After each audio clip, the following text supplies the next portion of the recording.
Hello, I'm doing Elise, could lovely. you please tell us? Oh, good. I'm glad. Sorry, I already jumped ahead. I'm like, anyways, yeah, she should. I don't care how you feel. Well, Elise, could you tell us who you are, what you do, and how we know each other? Oh, that's a lot of questions. I know. That's kind of what I do. 3 in 1. Well, my name is Elise, and how we know each other, I used to teach Phoebe piano lessons. I sure did. Actually, don't really, I guess your family started going to my church. I don't really know how we actually... I don't think they did. Did they not? I don't know. We could call my mom afterwards and we'll ask her. Yeah. She'll let me know. But it was probably were you homeschooled? Yeah. It was a homeschooled thing. My mom was very in the scene at that time in Connecticut specifically. That's what it was. So that's probably how she met your mom. I've been trying to remember if you went to my church or not. And I was like, was she there? I was like, I don't think. Maybe they popped in for a little bit. Okay, that makes sense. Also a school that must not be named at this point. My mom was aware of. So if your mom was around that school, which I think your siblings went to for a time, maybe that was a connection to. I'm not sure. Yeah. What do we do? That's a great question. So what do you do? My actual grown-up job, I am a government contractor for the FAA, which is the Federal Aviation Administration. It's very boring, but it pays the bills. And what does that look like, by the way? What does that mean? I don't know. Aviation administration. You know what I mean? So, and anytime I'm at an airport and people are like, "What do you do?" and I tell them that, they're like, "Oh, you can fix all of these airport problems." And I'm like, "No, I cannot." I work with when they have to renovate offices for the FAA. Oh, okay. Yeah. So I assist with the project management team on them renovating the office from literally the inception of getting the funding through design, through getting the contractors to do the work, all the way until we hand the building over. I'm a project scheduler, which means that I use special software to basically map out these multi-million-dollar projects. And I'm the annoying person that's like, "You're late, you're not on time. Let's do the thing, let's go." So you're the fun person at work that everybody looks forward to hearing from, right? Yes, 100%. If I am in your inbox, you don't want me to be. Yeah, get out, yeah. Get her out of there. What I do, me personally, I am the host of a podcast. It is called Holy Homo Healing Hour. And we focus on people that are in the LGBTQIA community.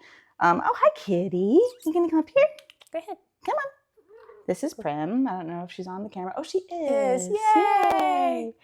Anyway, we interview people in the community, and we focus on kind of their coming out story, just their journey. We talk about deconstruction, a lot of religious stuff. I do want to eventually start kind of branching out and bringing people on. I want to get some queer couples on there and talk about their relationships and stuff like that. Let's see, what else is cool about me? I ride motorcycles. I love the beach. We live close to the beach, so I'm always there. Take the bike, hang out. Like to scuba. Yeah, you're just a chill pickle. I'm a chill pickle. Chill pickle. I'm just chilling and pickling. Chilling and pickling. And shouldn't we all be? Yeah. Yes. We should all be chilling and pickling. Okay, well, so before we get into the podcast, I was wondering if we could kind of take me back first. So could you tell me about who young Elise was? What was her personality like and what is still true about you today that was back then? Oh, boy. Okay, young Elise.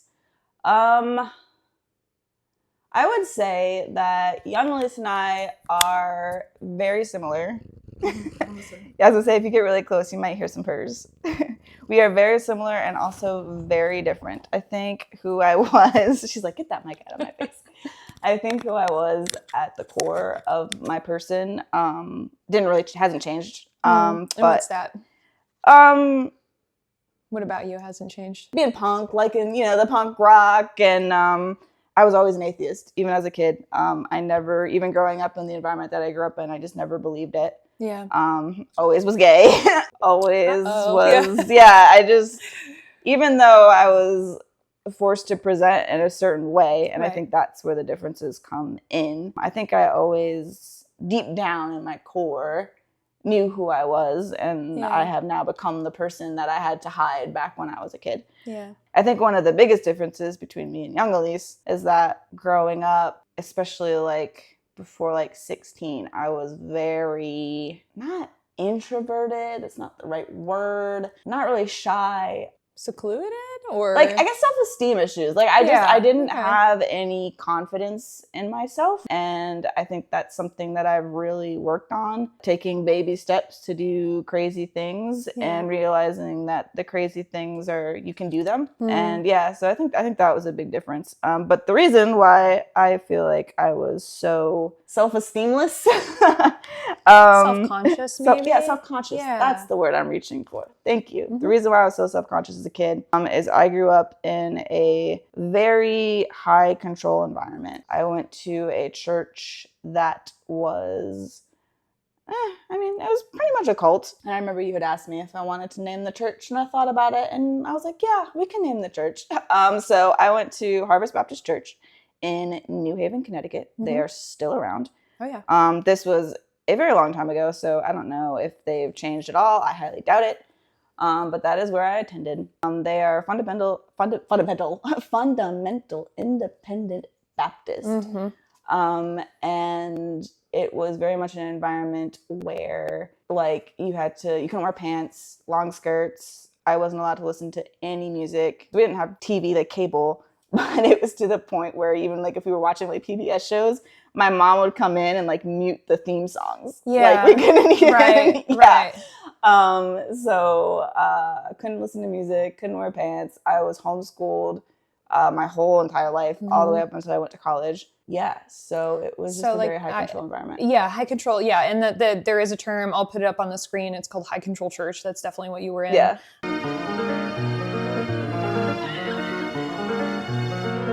I think a lot of people might be watching this and be like, oh my God, like, why? I think would be the question that came up. So if you were like thinking like the church was teaching you, what would be the reason behind not listening to music, having to wear skirts? Like, what are all those rules giving you in their view? Like, in their view.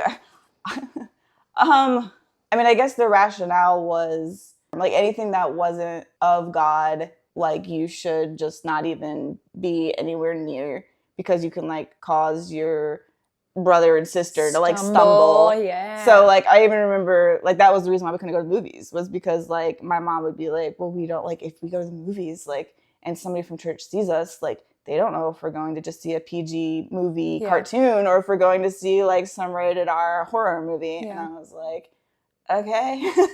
I got around that. I was eventually allowed to go to the movies because I was like, but we go to Blockbusters, so like what's the difference? There you go. And then she was like, oh yeah, that's kind of silly. And so then I was able to go to the movies. I learned how to argue like logic a lot to get my quote unquote freedoms, which probably built a very defensive personality. Naturally. Yeah, naturally. But I really did. I had to literally like lawyer my way out of a lot of things. I mean, I guess that's what a cult is, right? I mean, they have like all of just these random rules, and it's to build an us versus them mentality, and to build like a hive mind, and to just have control, because it's not in the Bible. I mean, unless you take verses and like very much twist them. Yeah. So, Well, I think there's a saying that it's like you can make the Bible sound and support any opinion you have if you just 100%. take it in the context that you wish to present it as. So that makes a lot of sense. But I want to talk about this specifically and get your opinion on it. So I know when telling people about church trauma, there are a few common responses that I'll tell everybody now, which include not all churches are like that is a common response. And then another one is the people of the church need God the most. That's why they're in church. So what does that tell you, Elise, about how we view abuse in the church? Like what would you say? I think all churches might not be like that, but I think so many of them are. And yeah, sure, maybe a lot of churches don't necessarily have that high control environment, but I think that all churches are controlling to an extent. And there's definitely a sliding scale. I think when people say like, well, not all churches are like that, I mean, it's the equivalent of saying like, oh, well, not all men, or like not all white people, or not all straight people. It's minimizing. It minimizes like the trauma that people do in fact go through, because there are enough churches that are like that cause a lot of harm. Yeah. And just because you might not be a part of like one of those churches, you should hold space for the people that were and don't take it as like a personal attack on you, because it's not. The second thing you said, people say that the people that are in the church, people who like need to be there. They're the sinners. Yeah, that's why they're there. I haven't heard that before. By the way, there better always be sin in the church, because we want sinners to come to church. Are you with me? The day we're like, we're so righteous, you don't belong here. How many know sinners belong here? We want sinners to come to church. That's not the problem.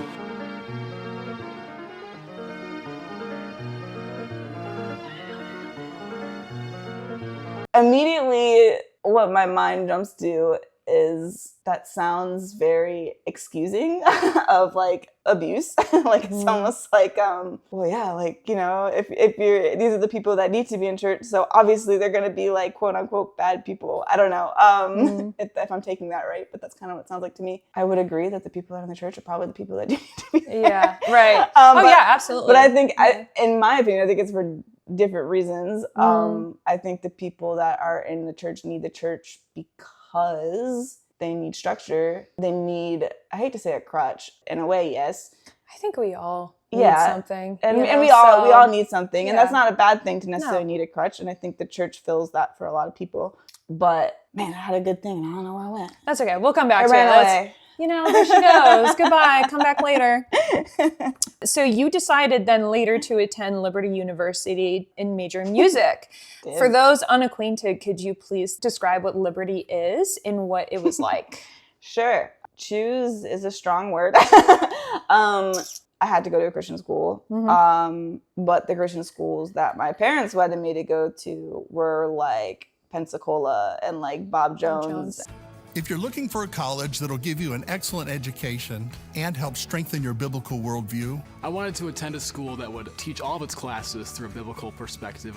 But a lot of my teachers, they help pull out different aspects of the Bible and help me to learn how to communicate that with other people.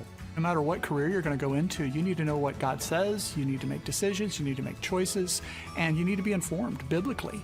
At a Christian college, you are encouraged in your faith and you're surrounded by other believers. I can go to my friends and they encourage me in a biblical way. I think it would be harder to find those Christian friends at a secular college. There's a place here for everyone, and I really think that's a strong thing about PCC. And I also did have a scholarship because my parents were involved in ministry. That was a very, very big deal. It helps a lot. The world says that we need to focus on achievement, follow our passions, and aim for success at any cost. At BJU, we tell a different story. One where your calling starts with Jesus Christ and continues into eternity. In Philippians 3:14, Paul says, I press toward the mark for the prize of the high calling of God in Christ Jesus. At BJU, calling is not about climbing a ladder. It's about answering the upward call of God. Ephesians 2:10 reminds us, for we are his workmanship, created in Christ Jesus unto good works, which God hath before ordained that we should walk in them. At BJU, we understand students were made for something eternal. They were crafted by God for his purposes. You don't just chase success, you become who God made you to be. At BJU, we prepare you to pursue a higher calling. I cannot. By the time I turned 17 and it was my senior high school, like I was so ready to leave. And I had like been in that high control environment my whole life. So I actually think it was your mom. Okay, that's just funny that it's like not my a mom bad comes thing. up. Yeah, no, it's not. It's not a bad thing. Your mom, I think, told me about Maranatha, right? I think that's a school in like Pennsylvania or something. Maranatha. Oh, wait, was it Maranatha? Or was it one of the crazy ones? I don't know. I haven't heard that. I don't know. There was one Gordon. school and told me about Liberty. Okay. Maybe it was Gordon. I don't know. But they were still technically Christian schools. Yeah. But they weren't as strict, which I know like blows people's mind because people look at Liberty and are like, but that is such like an evangelical Christian school. But like they don't know the layers. Yeah. Rising from the foothills of the Blue Ridge Mountains, Liberty University is quickly becoming an athletic and academic giant. Rooted in solid biblical foundations, Liberty trains champions for Christ in every profession and every field. Spanning over 7,000 acres of Virginia's stunning landscape, its campus is home to 15,000 residential students, with 119,000 more online. A $1 billion campus rebuild has provided Liberty with one of the best campuses in the country. At Liberty, it's important how we train and study, but it's vitally important how we grow spiritually. During Convocation, the student body gathers at the Vine Center to learn from a diverse range of speakers, including authors, politicians, and theologians. Campus Community on Wednesday nights provides a time dedicated to worship and biblical teaching, after which community groups meet to foster friendships, pray together, and discuss what they're learning. Could you explain that then? Yeah. Like how is Liberty different than, let's say, Pensacola? Like what was like, ooh, that seems more interesting to me? Well, you could wear pants for one. Pantaloons. Pantaloons. I actually remember I was getting ready to go to Liberty, and this is, oh my gosh, we had a lady in church who was a seamstress and she could sew. And I was so ready to wear pants at this point. I had bought all my own pants and I was so excited, and I'm short. So I went to this lady and I asked her if she would hem my pants for me for college. And she said no, because I shouldn't be wearing pants anyway. Oh, yeah. So, I'll start with, so like Bob Jones in Pensacola, for those who don't know, they like have, I don't know what they're like now, but back then they had like separate sidewalks that like boys and girls had to walk on. They like gendered everything. Couldn't wear pants, same environment, couldn't watch anything above PG, couldn't listen to music, like all of that stuff. Liberty was way bigger, so they could not enforce all those rules. And you were allowed to dress relatively normal. You were allowed to listen to music. You could watch movies. They didn't like rated R movies, but we did it anyway. Right, yeah. So coming from that high control environment, Liberty was actually like a freedom for me. Yeah. And the thing that a lot of people don't know about Liberty, at least when I went, again, this was like 15 years ago, it was a huge party school. Yeah.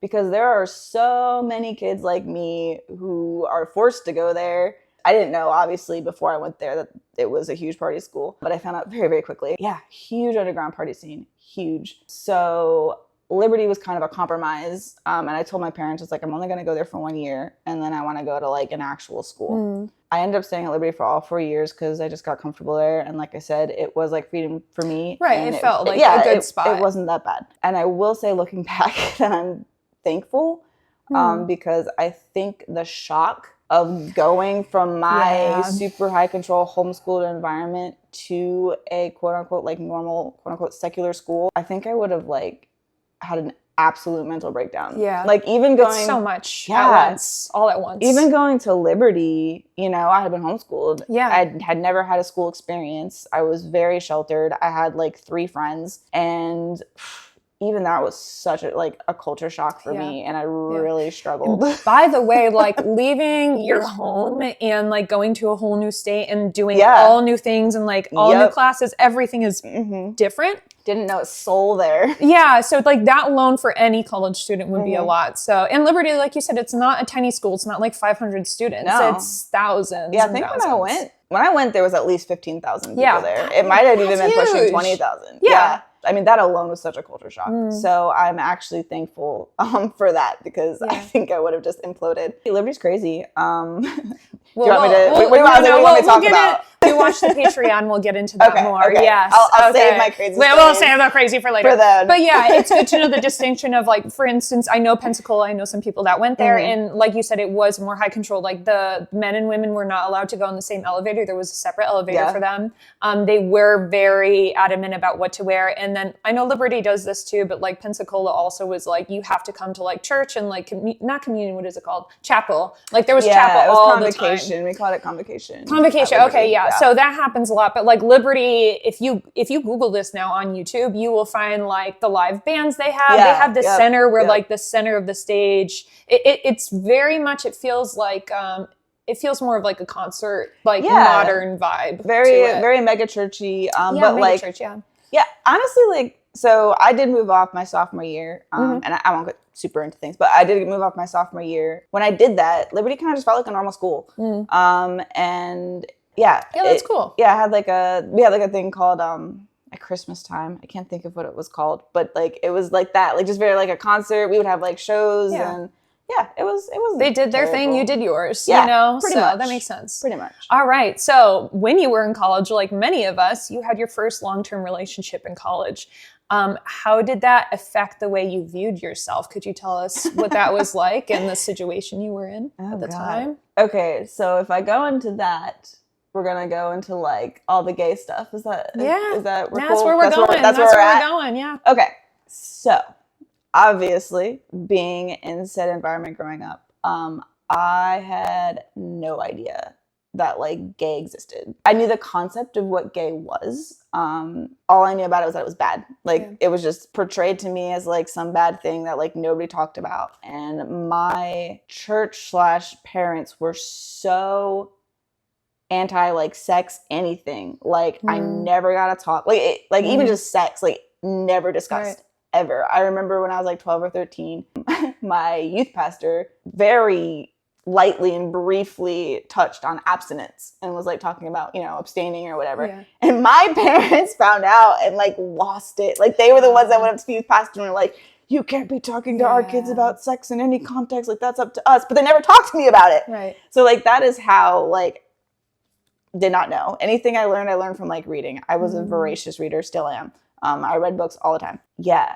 Did not know what gay was. So when you got to college, what happened? When I got to college, I very quickly fell in with the Bad Liberty Kid crowd, like immediately. I want to say my second semester of freshman year, I was a music ed major, so everybody there was gay and partying. I mean, music, theater. You know. One thing leads to another. So it was somebody's birthday, and there was a club in Roanoke. It was an 18 and up club. You had to be 21 up to drink, obviously. So we all were like, yeah, let's go there for our friend's birthday.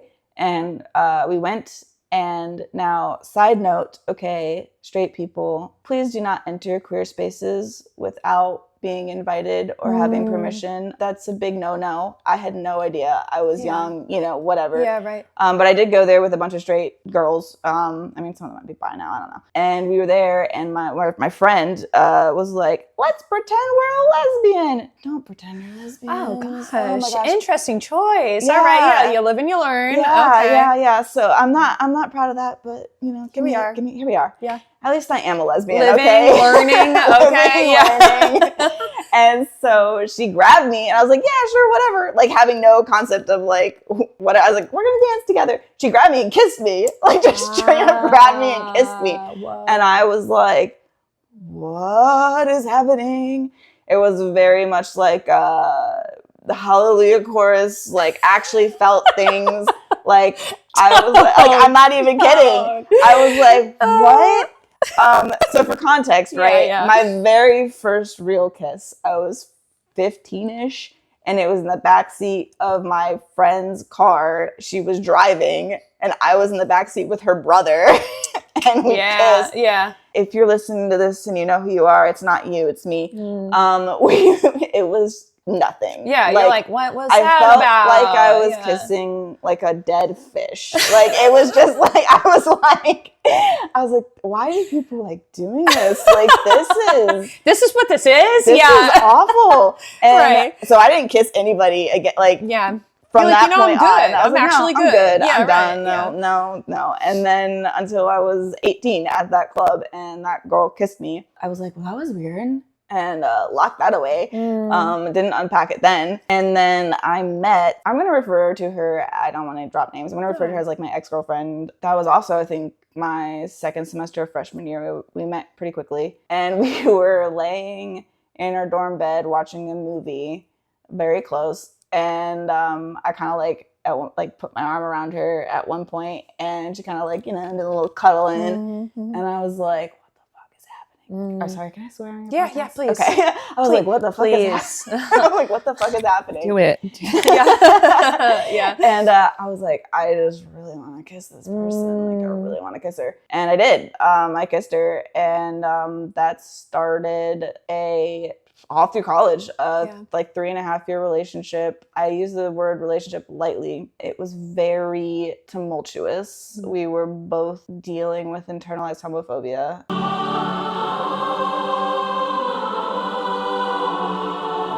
Like, obviously, like, I literally didn't you didn't even know what you were kind of experiencing. Yeah, I didn't get it. And she was same boat. We both, throughout that whole, like, 3.5-year relationship, were trying to date men.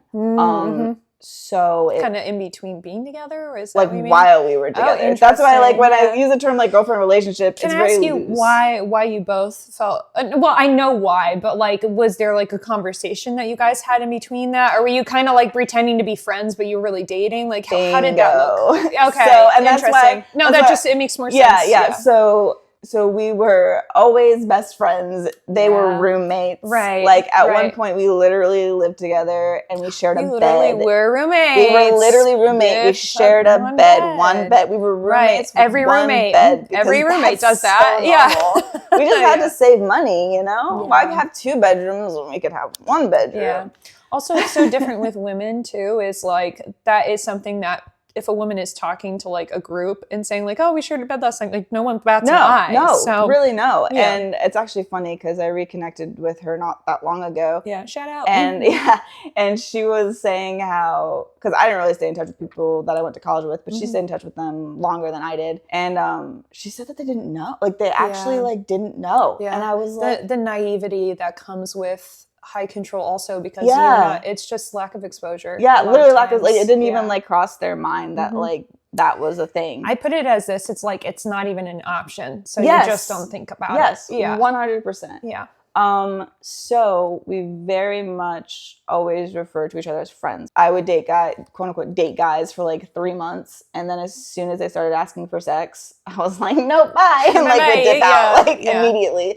And which another thing in like a Liberty sort of university situation, that's not unheard of for a woman to do to a man either, is to deny and stay abstinent. So that wouldn't be like a red flag for any man to be like, oh, are you? Yeah. And it wasn't even a red flag for me, because being raised in that and that purity culture, to me, it just was like, oh, I'm just saving myself for my husband, because I love my Jesus. parents must be so proud. Yeah, right. Like, in my church, abstinence is so easy. I don't get why. And meanwhile, I'm doing everything and all the above with this girl.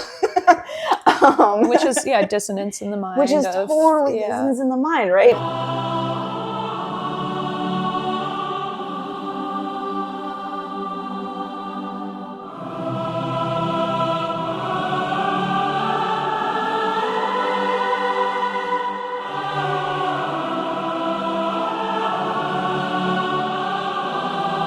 Because like I'm thinking, I don't know what I'm thinking, to be honest, but I'm just like, yeah, we're good friends. I don't know. And the whole time that I was with this person, I only had eyes like for her. So like there was also the dissonance of, well, I don't feel this way about any of my other friends that are girls. Yeah. So like it's just her. Like she's just some weird exception, and I'm under her witchy spell. Yeah. I do want to say, to all the queer people who had that first relationship, there's a really different kind of grief that comes along with that, because so many of those first relationships end so badly, like mine did. It's a thing where you don't really get closure, because 9 times out of 10, like the people that are in the relationship don't want to end it. Like we didn't want to end it. And I know so many queer people that don't want to end that first relationship, but because of internal homophobia or societal pressure or whatever, that relationship in and of itself becomes really toxic, or, you know, it ends really badly. And that's kind of what happened with us. I love my wife. So this is not, but and I think there's a maturity too with being able to talk about past relationships. Yes, it's okay. So mine in that first person's relationship was really good. Like I think if we were supported, or if we were hetero and like one of us was a man and accepted, like I think we probably would be married. Yeah, like that's how like good and like serious that relationship was. So it's like the right person, wrong time, which happens a lot. Which, hey, is another very common experience. And it's something that I just feel like people don't. Oh, you gotta do the thing. Yeah, no, we're good. We're good. All that's gonna happen is I'll put a photo over it, and then we'll go back. Yeah, and it's something that I feel like people don't talk about, or people don't know. And it's like I said, it's a different kind of grief. It's almost like I can't imagine what it would be like to lose a spouse that died or passed away. But it's kind of like that in a way. But well, it's grieving what could have been. Exactly. It's grieving what could have been. And like, and then that person's like still alive and still there. And like, you don't get that closure. You don't get, oh, this ended because X, Y, Z. So yeah, I see you, queer people, in those first relationships, and they're rough. It's hard times. It's valid. Yeah, like hard times. It's a valid thing to grieve and go through and unpack, and it's hard. You were later in a serious relationship after college that was abusive. As someone who doesn't generally take bullshit, what do you see about yourself looking back? Like, what's something you would want to tell that version of Elise that maybe she didn't see before? You're like talking about like when I was like in that. Yeah, like that you know how it's like relationship? because I think what a lot of people say outward looking in all the time is, why did you stay? Why did you do that? Why would you even accept this? I think the reason why people stay in those kind of relationships really boils down to they feel like they deserve it. Damn, yeah. Honestly, that's what it is. At least for me, my self-esteem was still so low. I didn't really start building that up until, honestly, probably after that really toxic relationship. How old were you when you were in that relationship? I was like 26, 27 Yeah. when we met. Yeah. All the way up until like 30. They never start off bad, yeah, right? right. Like when it starts, like it's this beautiful, like love bombing, like they learn how to make everything so great and like they become like the perfect quote unquote person for you. And then like the microaggressions start and like the slow like pulling away. And but then they'll do something like really great and you like literally get addicted. You get addicted it's like to a hot and a cold. Yes, because then you start, then the hots become less and less and less and less. And so then you're trying to get that hot back. It's like almost like a dopamine hit. It is actually addictive. I don't know if they know or if they're doing it subconsciously, but I mean, it is a form of control. It's person to person. Yeah, right? it's probably person to person. Yeah. And it's really hard to get out because you're thinking to yourself, well, we were so good before. Like, it must be my fault. It's on me. Like, why can't we get back to that? You can't, you won't, it just gets worse. And I think when you're in that state of you're already so low in your self-esteem and then they're making your self-esteem even lower, you literally just think that you deserve it. Yeah. Yeah. Yeah. Damn. So what would you go back and say to Elise then? I mean, that you don't deserve it. No, like you shouldn't have to feel like you need to like crawl around on all fours to make somebody love you. Like you shouldn't feel like you have to be walking on eggshells all the time, or like that you shouldn't feel like you have to do these things for somebody in order to get a glimmer of affection back. And honestly, my fun little topic that I love to talk about is how much high control religious environments set people up to be in toxic, abusive cycle relationships, because the whole message in churches like that is that you are worthless, that you can't trust yourself, that you can't listen to your still small voice, that's like the devil and you need to like trust in God and that you're a sinner. And so you have all of that messaging, and then you also have the messaging that if you do the good thing, then you get a reward, or like you can be blessed, or like God whatever. God will be on your side. Yes, God will be on your side, whatever. And did you feel guilt then at that time too? Like being in another queer relationship, like did that make you feel guilty at all, or you know what I mean? Like was that a part of it or no? No. Okay, so interesting enough, when I was in that religion, like I kind of said at the beginning, I never really believed in it. I don't think I was ever a Christian. I always asked questions. I always doubted. I always did everything that I could to get out of being in the church environment, whether it was volunteering to be in like children's church or volunteering to do literally anything else that I didn't have to sit in the sermons. I hated praying. I would lie about reading my Bible. When we would go out to eat, my family would like bow their heads before the meal. Like I just would like sit there with my eyes open, like, and I was so embarrassed. Like I just never bought into it. So weirdly enough, even through Liberty and being with my first girlfriend, I don't feel like I had any shame tied to my queerness that was tied to like religion. It was literally societal and just always having that messaging as a kid that being gay was bad. Like that was the only thing I knew about it. And also just fear of my mom. Yeah, I don't think I ever felt like religious guilt. And by the time that I was with my toxic ex-fiance, we were engaged. That was actually what forced me to come out to my mom, because I wanted to marry this person. Right, yeah. So I was like, well, I got to do it. So I think at that point I was pretty like free and clear, and there wasn't really any like guilt about being gay in that. No. Okay. Well, good to know. Hey, moving on. Got that done. Okay. So if we think back then to your church days, being queer wasn't an option like we talked about. What was it like then coming out, and what has acceptance then done for you since then? Yeah.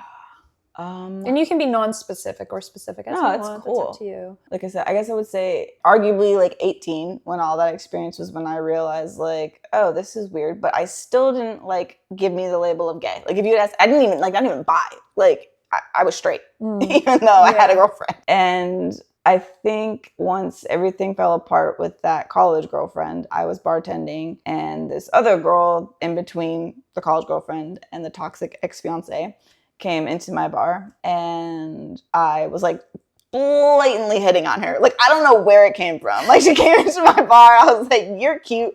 I was like bold. Yeah. And we like kind of started talking. And that first month, I went up to my best friend, Jimmy. I'll say his name because he's awesome. Shout out Jimmy. He came into my bar, and I was like, bro, I think I'm gay. Now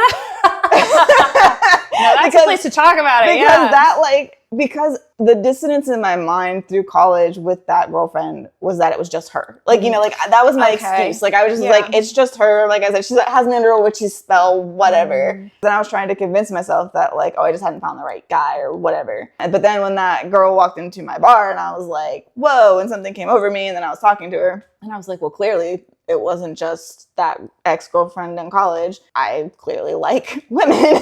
And so when I said that to my friend Jimmy, he just basically was like, yeah, no shit, Sherlock. Like, I'm not kidding. I think his exact quote was... And Jimmy was real for that. Jimmy was real for that. I think his quote was, yeah, no shit. Do you want to go see a movie later? Yeah.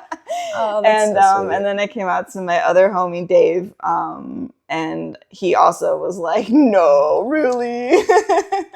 And it's one of those things where, like, you can't tell somebody. Because I would have just been like, no, I'm not. Like, what are you talking? Like, I had people be like, are you gay? Like, are you queer? My mom would ask me. I mean, obviously, I wasn't going to come out to my mom. My sister, who is cool, and I knew she would be cool, back when I was in college with that girlfriend, actually came up to me when she was like 15. We were at a water park. My college girlfriend had come home with me a couple times, because that's what you do with your friends. Yeah. My sister came up to me at the water park and was like, is that person your girlfriend? Like, if you're gay, like, I don't care. It's okay. And like, I still wouldn't even come out to her then. Aww. So like, I had like so many opportunities of people that like had asked me or whatever. And I was like, no. Right. So it really isn't something like you just weren't ready. Yeah. You have to come to it yourself, you know? What was your original question? Where were we going? Fuck if I know. Okay. Oh, coming out.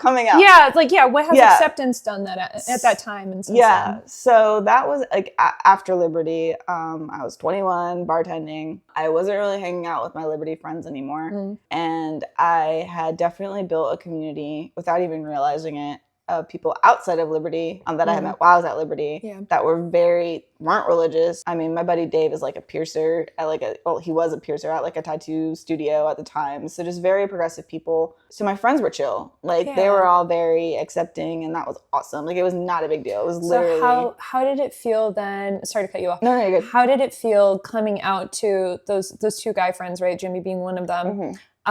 Were you like nervous and afraid? Like, how was it to receive them just being like, it's not a big deal? Like, I wasn't nervous coming out to those friends at all. Cause like I picked those friends. They were safe. Like I already knew like building that community that they were safe. And that, you know, and like that, I'm so thankful that I did that subconsciously, I guess, recognize the safe people. And at that point, for the listeners, my dad is actually gay. Shout out!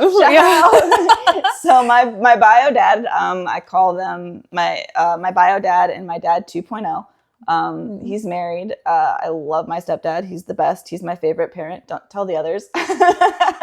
And so it was easy coming out to my dad. I didn't even really actually come out to my dad. I kind of just brought the second girlfriend home and like was very obviously like, hey, this is my girlfriend. We are dating. My brother and sister didn't care. They never cared. My brother and sister are both very progressive, always have been. So it wasn't a huge deal coming out, except for my mom.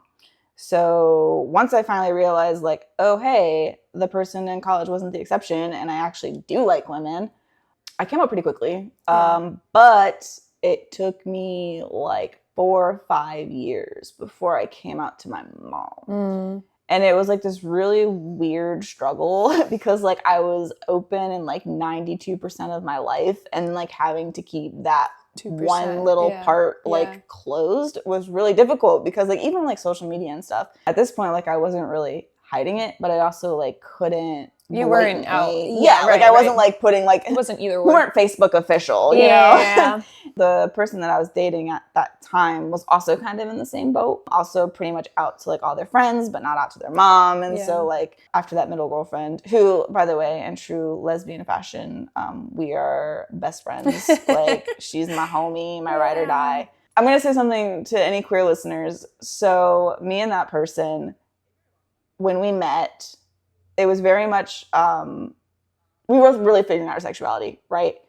And we should have just been best friends off the bat. So it was a very unique situation. And I learned so much from that relationship that we loved each other, but we loved each other platonically.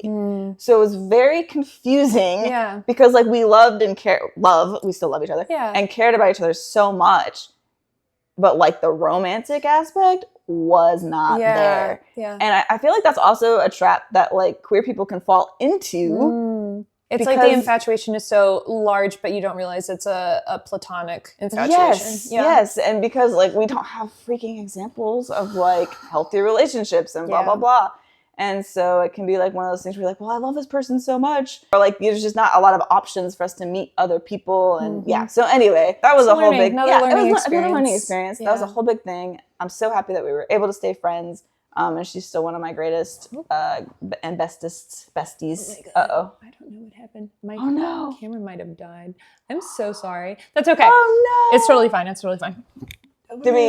Do we get it though, or do you want to? We always have the audio, so I would just put a picture up or do something with it. It's going to be totally fine. Okay, I'll probably close in on your cat. Oh, that's what I'll do. Okay. Anyways, we're talking about. We'll figure it out. Anyways, okay. So, is there anything else we would like to say before we move on? I guess we didn't talk about actually coming out to my mom. Oh yeah. You know, so when I met my ex-fiance and I knew like, oh, I want to actually get married to a woman, I was like, well, I gotta tell my mom because like I can't keep being partially in the closet if I'm gonna marry somebody someday. Makes it a little more complicated to say a little more personal about your life, right? Just a little bit. My mom came to visit me. I was living in Nashville at the time. I think I put it off until like the last day because like I just was like, we're gonna drop the bomb and we're gonna run away.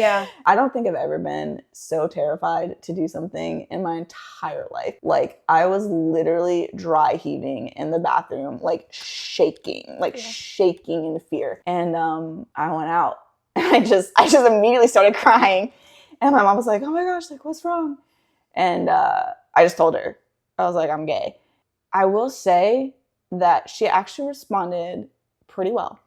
It was one of those, could have been worse, could have been better. She was very like, wow, like that must have been really hard to like keep that a secret for so long. She was like, you're still my daughter. I still love you. And then the but came, you know? And it was very like, but like, I can't accept your lifestyle. I can't accept your choices. Like, I mean, she like looked me straight in the eyes and was like, I will never go to your wedding. I don't want anything to do with your relationships.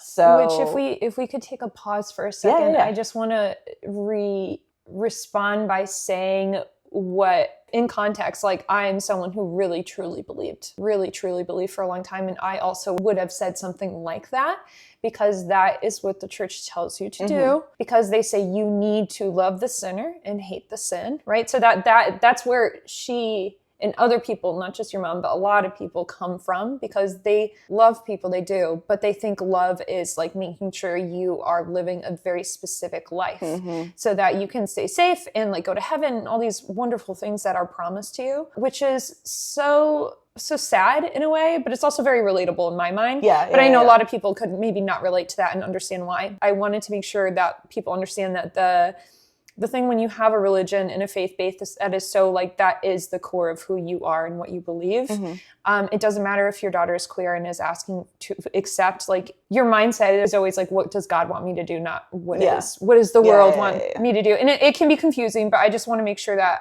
it's represented as like, this is the thought process. And this is an average thing to hear if you grew up in the church and you were to come up to your parents like that. So there's always a but. There's always the but.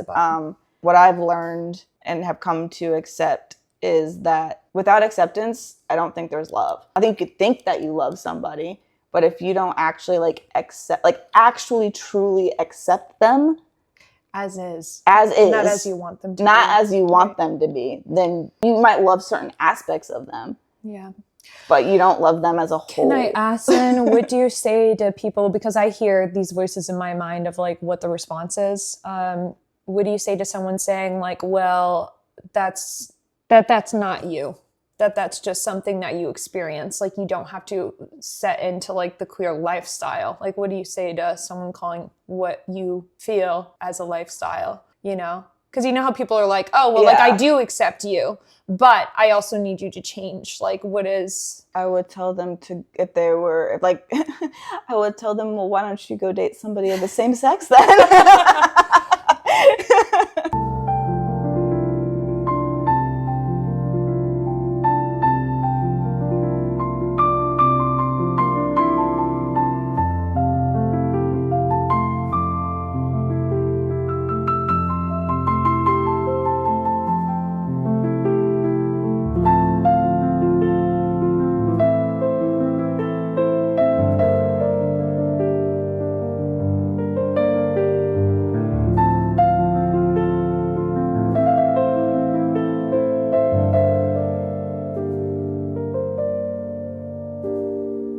Let's talk about Kari, your wife. What about this relationship works for you as you are now? You know, like, what do you think is different in like that you've grown in, that you're like, yes, I'm ready for this? Oh my gosh. Let's see. First of all, one of the biggest differences that I realized right away was especially coming from that like super toxic, abusive relationship, which it was never physically abusive. It was just very emotionally and comes mentally. In all yes, forms. It comes in all forms. It was very emotionally and mentally abusive. One of the biggest light bulb moments for me was that I wanted to do things for Kari. You know what I mean? Like I didn't feel like I had to do things for Kari. Interesting. Okay. Something I think that isn't talked about a lot is when you are a person that's in a toxic relationship, you can't be a good partner because you're just trying to survive. And there's also so much reactive abuse.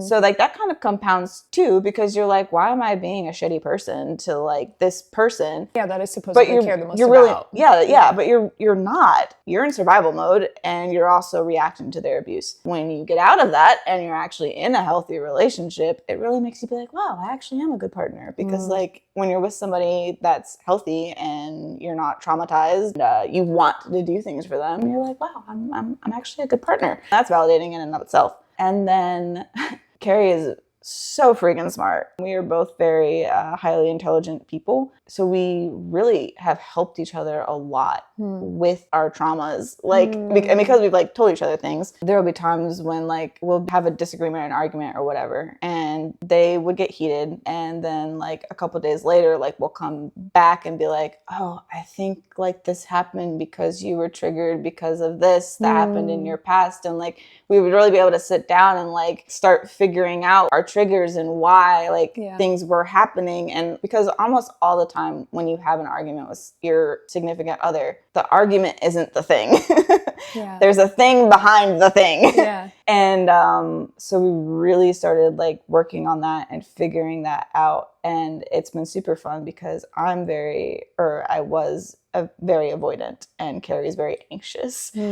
So our styles were very conflicting. The first like year and a half of our relationship, we got into some big argument, probably like 3 or 4 really big ones. But I would say in the past like almost 2 years, we've definitely gotten to the point where they're just disagreements. And like we sit and we talk and they're not knockout, drag out. More than that. Yes. Right, yeah. Oh, and the other fun thing that you will have to deal with is when you're in a safe environment, you suddenly start to realize a lot of other things. And just being in a safe, healthy relationship, when you have never experienced that ever, your entire life, is triggering in and of itself.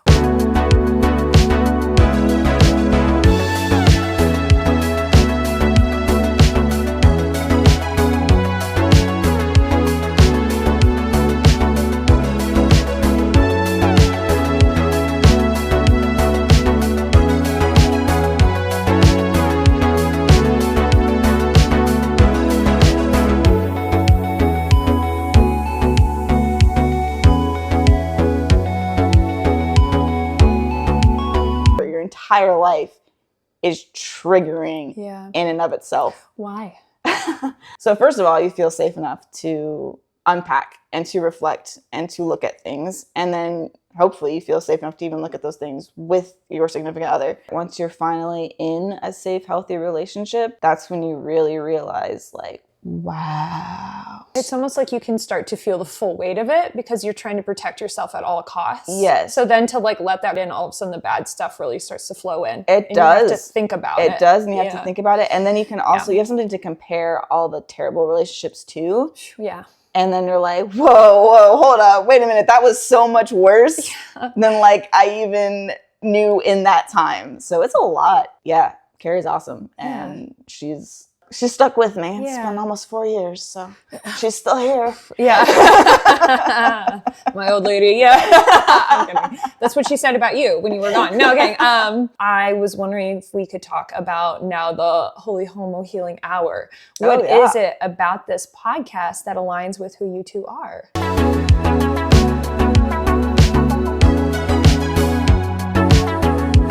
What is it about this podcast that aligns with who you two are? Well, we're both like super traumatized. So we came up with the idea like 2 years ago. We were sitting in an Arby's. We were on a road trip and we just started talking about like all of our queer friends and like how many, like just the trauma that they had, whether it was like religious trauma or family trauma or whatever. And we literally sat down and like listed out like 25 people that we knew just off the top of our head in like 5 minutes. And we were like, wow, that's so many people. And then we're like, we should like get their stories like out there, you know? That was kind of where the idea of the podcast was born, but we put it on the back burner for like 2 years. I didn't really think about it. And then just recently, just with everything going on, the political climate and just the rise of like Christian nationalism, white Christian nationalism and white supremacy and homophobia and everything, I just kind of looked at Kari and I was like, Rafiki voice, like, it is time. Yeah. I was like, we need to do the podcast. We really wanted to make a safe space for, first and foremost, the queer community to come and just talk about their experiences and their journeys and their coming out stories. I think one of the biggest things for both of us is that literally every single queer person that I've interviewed that's like our age, like in early 30s, they're like, I didn't even know what being gay was. And like, I had no examples. I had nobody to look at. I had nobody to talk to. I had nothing. So first and foremost, I think it's just really important for people to be like, wow, there are queer people out there and they're cool. And like, you know, and if they can get through all of this stuff, then like, so can I. And then also, I mean, I doubt the people that I would like to listen to the podcast are listening to the podcast, but well, that should take time too, though. And that takes really time. Does, yeah. But I would love eventually for people who aren't queer and maybe are in the church to realize that queer people aren't these terrible people that they think that they are, and maybe, you know, see like the damage that like the church has caused them, and maybe it helps kind of both sides, you know? Right. Well, I think too, something that I think is a miss with a lot of people is that you do not have to give up your faith to understand someone else that's different from you. 100%. And there is very much a difference from listening to respond than there is listening to understand, right? And if we truly care about people, we want to know them. That is the core of what everybody needs, is to be seen and known. So I think that's beautiful. It doesn't matter what you believe or how adamant you are that being gay or queer or whatever is wrong. Like, you can still learn something from these experiences of others. You don't have to experience yourself.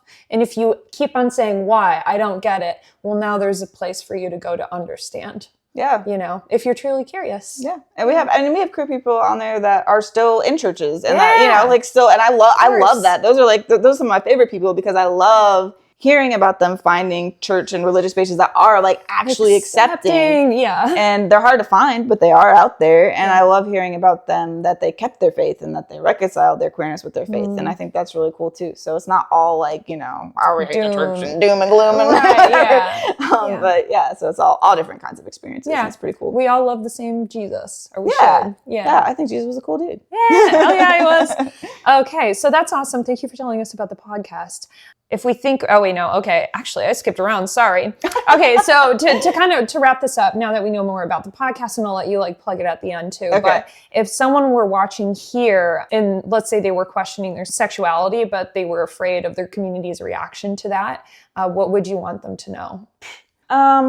Okay, well, number one, everybody has a reason for being in the closet, and just because you might be in the closet doesn't make you any less gay. Or any less queer, and like don't feel bad that you're in the closet. I think the first thing is like be safe. If you're in a situation that doesn't allow you to come out of the closet, don't, and that's okay. That being said, if the thing that's keeping you in the closet is, I guess, scared of being accepted or whatever, you're gonna have to realize that you probably aren't going to be accepted by everybody. You are going to lose relationships, but you're gonna find way better ones. You're gonna find a whole little cluster of weirdos that are super supportive and that actually show you love and unconditional love and accept all of you. And when I finally fully came out, like to my mom and everything, it was just like a weight just came off of my entire being.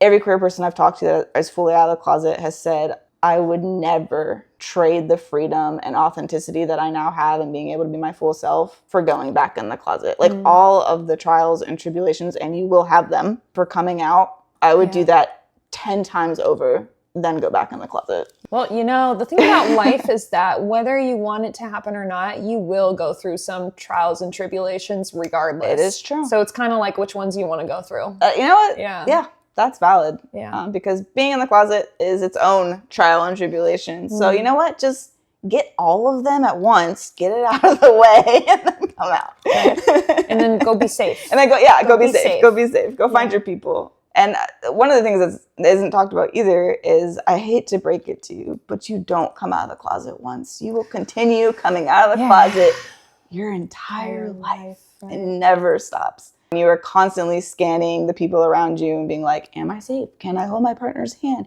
Can I tell my doctor that I'm queer because I don't know if that's a safe space? Like, you know? And yeah, so it never ends. But when you are, you know, that full out of the closet to people closest to you, it's great. 11 out of 10 recommend. Yeah. Do you regret coming out of the closet, Elise? Oh, God, no.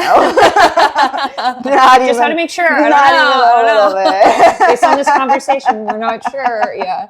No way. Well, you know what's crazy too is in a really big way, you really had to come out to yourself first, which took so long comparatively to like what people would be like. Hell, like I think if we were to play a movie of your lives, anyone watching with popcorn would be like, how does she not see it? You know, like it's kind of like you're shaking the screen like, wake up.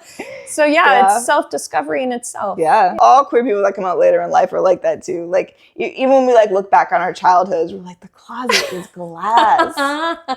The closet was glass. Yeah. Okay, well there's the title of the episode right there. Yeah. I think that's really cool. And yeah, like we see you, we love you just as you are. So nothing to be ashamed of. Absolutely nothing. To kind of end this out on like a high note, then could you tell us then, Elise, what song or album do you think listeners should hear in their lifetime? Okay, so it's funny because I'm a big like metalhead, rock and roller, punk music type kind of person. But my favorite artist of all time is not that at all. It's Brandi Carlile. I love her so much. I've seen her like 3 times now. Oh, shit. She's amazing. And it's so hard for me to just pick one album. I started listening to her in college back when I was in Liberty from another closeted lesbian. She's amazing. She's a queer artist. Her music like really just got me through so much stuff, and I think like helped me even come out. And her first 3 albums are, in my opinion, the best, but that's probably just nostalgia. And you know, do you have a lyric that comes to mind that was like pretty impactful for you? Oh man, if you said it kind of helped you. Not kind of, it did. Oh my gosh, I don't know. There's so many. Text me later when you think about it. I'll think about it. I'll have to think about it. Absolutely. Yeah. And I have a Threads account that I use. It's just my name, Elise, ELISE _ my middle name, which is ALDEA. And yeah, that's where I hang out. That's my big main social stuff. That's so great. You know what? Then we can hang out all the time with you. Yeah. I love that. And that's what I love. That's what I love. Okay, well, we're going to get into our Patreon then. So this is the end. I know. It's time to go talk about Liberty. Sorry, guys. You have to go find out. So also, it might not even be on Patreon. I haven't decided which platform to use yet. But okay, we did it.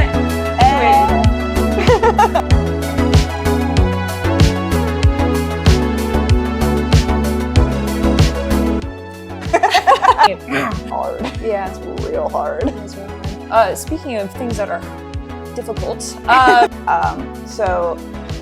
Okay, back up. There's always a but. There's always the but. Heck yeah.